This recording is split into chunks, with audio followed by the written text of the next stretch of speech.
Hi friends, చాలామంది టూరిస్టులు అండమాన్ వచ్చి ఎక్కడ తిరగాలి, ఎలా తిరగాలి, ఏంటి అనేది ఎవరికి కూడా తెలియదు.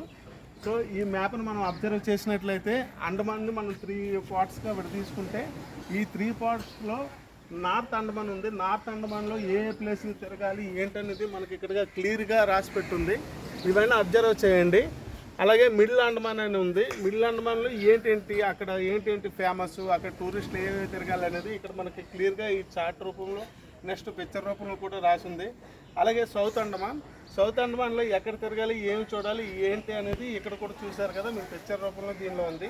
నెక్స్ట్ ఇది స్మాల్ లిటిల్ అండమాన్. ఇది ఇక్కడ ఏమి తిరగాలి అనేది ఏంటి అనేది ఇక్కడ రాసి పెట్టింది. సో ఈ ఫ్లో చార్ట్ను మనం చూసుకున్నట్టయితే అండమాన్లో మనం ఎన్ని రోజులు స్టే చేస్తే ఏ ఫేమస్ టూరిస్ట్ ప్లేస్లు అన్నీ చూసుకొని మనం తిరగవచ్చు.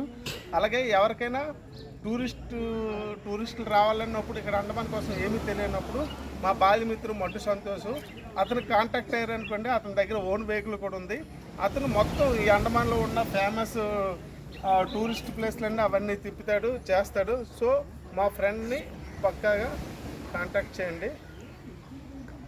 మళ్ళీ మా ఫ్రెండ్లో ఉన్న ప్రత్యేకత ఏమంటే అతను మీకు దగ్గరుండి అన్ని A to Z మీకు వచ్చి నుంచి వెళ్ళేంతవరకు అన్ని తను దగ్గరుండి చూసుకుంటాడు. టూర్స్ అండ్ ట్రావెల్స్ అవన్నీ టూరిస్ట్ ప్లేసులు చూపించడం.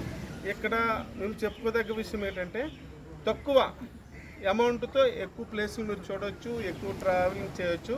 మా ఫ్రెండ్ మడ్డు సంతోష్ని కానీ మీరు కాంటాక్ట్ అయినట్లయితే మీరు 100% ఈ టూరిస్ట్ ప్లేస్ని చూసి ఫుల్ సాటిస్ఫై అవుతారు.